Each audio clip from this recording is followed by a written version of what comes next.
Why are you still here? Umalis na nga mo yung... For document. Anong documents? Attorney Balubar. Kasi si Attorney Balubar.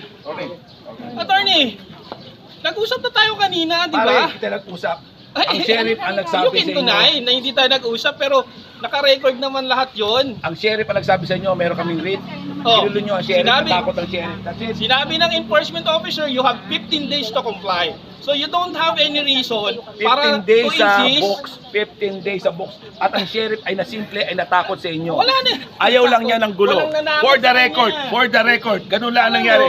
We'll just wait with the proper remedy na available namin. See? Ganito na po, kasi nga po ganito eh. Stay dito kasi nakakagulo kayo. Tignan mo mga police officers natin, kawawa naman, naabala. Unang-una, Oh. hindi kami nang gugulo. Kami nandito. Sinungaling! Nandito kami! Unfortunately, Yan ang gugulo! Sinungaling yan! unfortunately, kayo po, Nasaktan pa nga ako eh! hindi kayo sumusunod doon sa rate of execution. Kung kayo ay merong pang-apila, so be it. Pumunta kayo sa proper remedy. Kami ay may rate. Ini-implement namin ng rate. Bakit? Attorney, kailan ka pa naging enforcement officer? Enforcement officer ka na ba? Sinasabi ko, Oh. pinapa-implement namin ng Kaya rate. nga, tinatanong kita, are you an enforcement Hindi officer? nga. O hindi? Hindi nga eh. Bakit nandito ka? Ini-implement na, nasa ng dasod. Hinihintay lang namin. Oh, That's it. umalis na ang disod, di ba? Nag-usap na kami kanina. Hindi kayo Yun nga. implementing But party ng RIT! do you understand that the writ says Oh. that you vacate the premises, office premises? Nabasa mo ba yung Yes, I did. 15 days? Yes, ang Oh. 15 days is for the To transfer comply. of... No. Kaya nga notice to comply Sir, nakalagay. Sir, please, you know Oh. it. The writ says Alam mo, you have 15 days to transfer the Alam mo, record. Jeff. But when it comes to... Ganito na lang mangyayari dito. transfer of records. Wala You have to sinasayang vacate the transfer of records. premises. Ganito na lang mangyayari Oo. dito. Kung ano mang remedy namin, tamaan na kayo ng tamaan. Ganun na lang po ang mangyayari dito. Tamaan na tamaan. you know Pasensya it. po, pare-pareho tayong homeowner. You don't know it. Yun ang Homeowner din po ako. Basahin ko, akin na. Akin na yung notice to comply. Ha? Basahin yung notice to comply. At ako mismo, Basahin yung notice to comply. ako mismo, sinisip yung karapatan ko Ito sir, bilang ito sir, homeowner. writ of execution. na Yung to. notice to comply. Alam niyo ba yun? This is the writ already. Yung notice to Mandating comply. you. Ito, nasa yung notice to comply. Gusto mong mabasa ko sa yung notice to comply? Ba't tinanggal niyo yung notice to comply? We are given 15 days to comply. That means you cannot immediately You are enforce given yung 15 writ. days to comply in transferring the records. Ano transfer? Walang nakalagay na transferring of Sir, writ. Ikaw talaga. nandito Yun na po. yung notice to comply. Sir, basahin po natin ito, ha? Ikaw, enforcement officer ka ba? No, sir, I am Oh, not. yun naman pala eh. But the rate says, Alam mo, you vacate the premises now. itatanong ko, Why are you not tatanungin vacating? kita, sa writ of execution, sino ba nag-enforce Ito lang po ang tanong Yung ko dito. litigan? Ito na lang po ang Oh. masasabi ko. This is a legal question in the proper forum. Nandun tayo pumunta. Hindi proper forum to, Proper nasa forum. kalye tayo eh. At ang mangyari po dito, we'll just avail of legal remedies available po sa multinational. The legitimate officers of Multinational Homeowners Association. Hindi ni-recognize ng DASUD yung kanilang unauthorized and illegal election. You can say whatever you Thank you want. very much. Ayun lang Pero po. you cannot So, enforce yung writ. So, okay na tayo, attorney. Alis na kayo. Hindi kami alis. Narito kami. Kami alis. Sige. Homeowner ako eh. Homeowner ka? Bakit? Homeowner ka? Kailangan Ha? Kailangan ba pag lawyer, homeowner? Homeowner ba yan? Ano homeowner ka? Homeowner ka, kailangan ba homeowner para maging lawyer? Hindi. Pero pwede ka namin, input, yan ka namin. Ikaw pala homeowner Public office na ba ako? Hindi, Ha? i-defer ka namin. Alam mo tumunod eh. Abogado ka. Alam mo ang, di ba? Alis. Oo. Dahil dito ako nakatira. At ako, pinaglalaban ko karapatan ko. Tama. Na dinideprive ninyo. Alam niyo ba yun? Ang dami department mo. Walang nag-deprive sa'yo. Ikaw rin nagsabi, we have to follow the rule of law. Eh, Alam niyo pinapalo ginawa niyo sa ba yung akin? rule of law? Hindi ako pwede pumoto. Pinagkaroon ng panasya. Bakit? Dahil kalaban ako? So be it. Di ba? Pinapakita ninyo kayo Kahit ano pa sabihin mo, mga attorney, homeowner, for as hindi long as walang nakikita enforcement ang officer damdamin dito ng mga at walang homeowner ini-enforce na nakarami. rate, hindi nyo That's it. pwedeng i-enforce yan. Ito lang tanong dyan. to take over. Tanungin ninyo, ilan ba dito ang lehitimong homeowner na sumusuporta sa kanila? Wala! Nagpatawag sila ng GA. Wala. That is so wrong! Excuse me! Tanungin mo sila. Shut up! Tanungin mo sila. May desisyon ba ang DASUD doon sa eleksyon nila? Anong desisyon ng DASUD? That's wrong! Come Ang desisyon nila, hindi sila nire-recognize. Hindi. So, ibig sabihin, sino sila? Wala. Hausyaw. Naka-record ka, attorney, baka kung ano sabihin mo, baka sumabit ka dyan. Oo! Sige! Naka-record ka. Naka-record tayo. Sige. Walang enforcement officer na kasama dito, so wala kayong dapat i-enforce. Napakalinaw nun, sir. Alam mo yon. Umalis na yung enforcement officer. Nagkaroon na kami ng usapan. Kasama kayo, kasama si Atty. Balubar. Binigyan kami ng 15 days to comply. Napakalinaw nun. Pero sir, in 15 days, magko-comply po kayo, sir. In 15 days. We will avail yung mga remedies na yon. Kung kailangan mag-comply, then we will comply. Kung may available remedies to contest yung writ, why not? Available pa sa amin yun, di ba? So, Alam nyo 15 naman days. po, di ba? Even ang mga court sheriff, hindi basta-basta pwedeng mag-enforce yung party litigant. Ang mag-i-enforce ng writ at ang order, sheriff. Wala na silang kasamang enforcement officer. Wala na silang kasamang sheriff. Wala pa silang hawak na notice to comply. So why are they still here? Kaya nga po hindi nila nakuha yung clubhouse eh. Kasi umurong na yung enforcement officer kanina. Sir, bakit umuro yung enforcement officer? Kasi we have 15 days to comply. Okay. Pag Within sinabi mo 15 days, 15 days to comply, then we have a period of 15 days at hindi nila pwedeng bastusin yung 15 days na yun. They cannot take Yes, sir. over any facilities ng Pero sir, multinational village. hindi nyo ni-receive yung writ na sinerve sa inyo. Oh. Yung una kasing sinorb, wala nang alam mo- sandali, patapusin mo naman Alam ko ako. na sasabihin mo, sir eh. Walang nag-receive na skill doon. Oh, walang nag-receive. So ngayon, Hindi tumakbo duly ng served. 15 days yun Ay, yan ang mali mo. Tinatanong ko nga enforcement officer kanina eh. Hindi siya nag-serve, Nasaan iba. yung proof? Iba.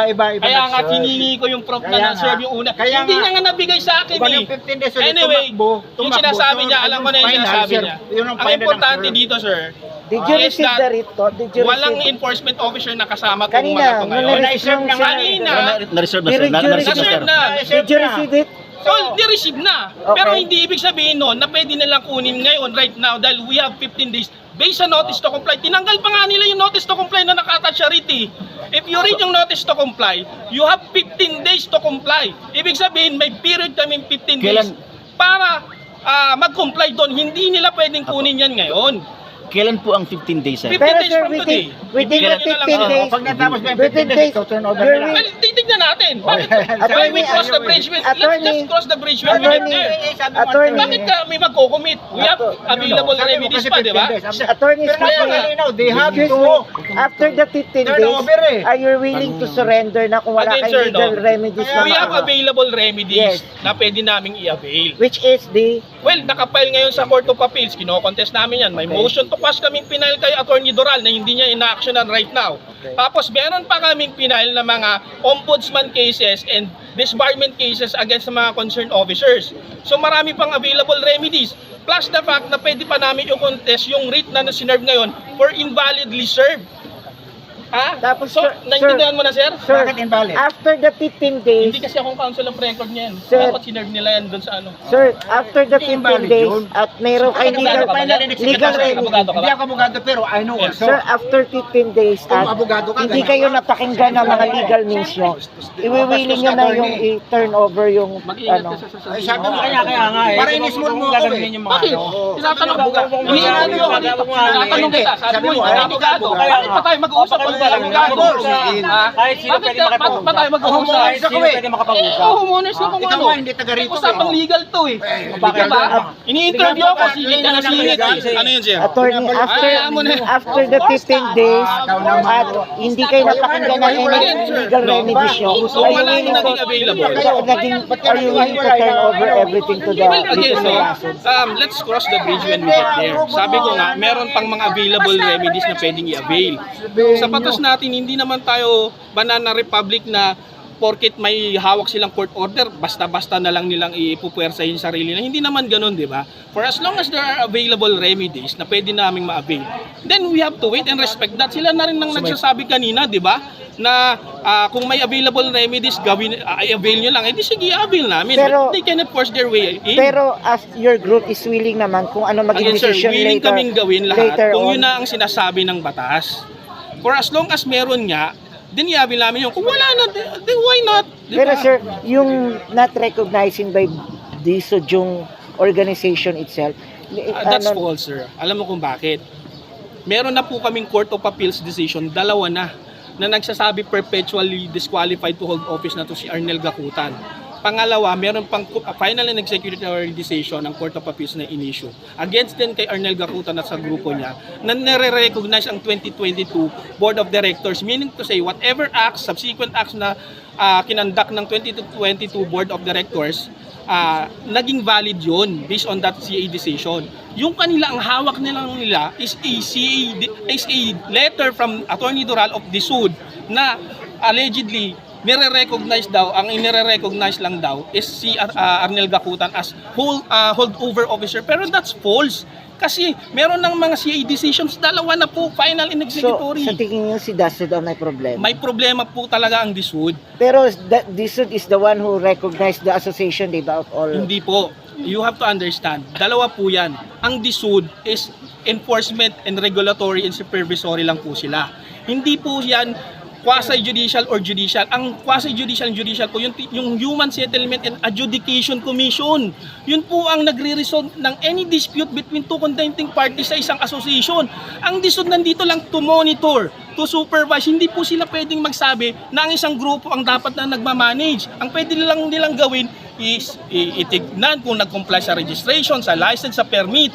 Yun lang po ang pwede nilang gawin. Kaya nga, they are basically abusing their authority when they adjudicate na based lang sa simple letter, ha. Wala pong litigation no, wala pong nag-file. Letter lang ni Attorney Dural ang nilabas nila, allegedly recognizing daw and they want to reinstate Arnel Gacutan.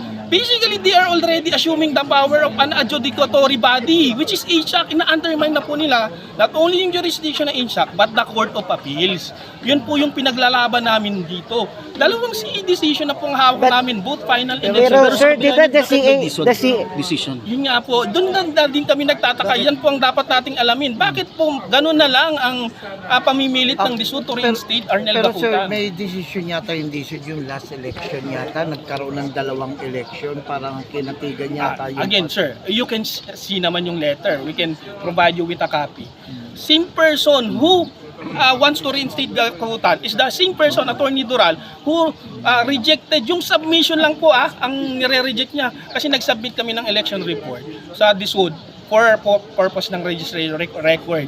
Pero hindi niya ina-accept yung submission na yon dahil daw si Arnel Gacutan daw ang dapat na nakaupo. Which is mali, di ba?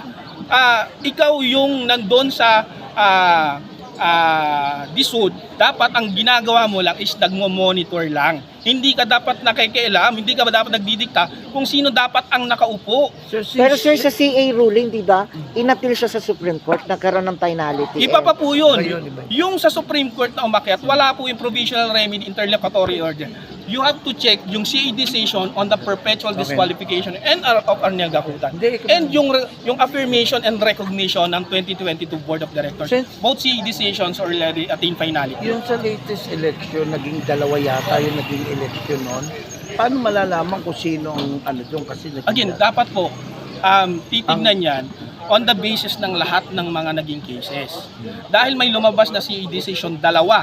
At yung isa pa nga doon nagsasabi na perpetually disqualified na to. Yung election na kinandak nila, on that basis na naka-hold over daw si Arnel Gacutan, is dapat ma-considered as invalid. Kasi nga, disqualified na siya, perpetual disqualification na po eh. Ibig sabihin nun, you can no longer hold any office, elective or otherwise. So kung ano man yung election na kinandak nila noon, magiging invalid yun kasi nga perpetually disqualified na siya. Yun po ang dapat nilang maintindihan. Thank you, attorney. Thank you. Anong pangalan niyo, attorney ulit? Attorney Elgo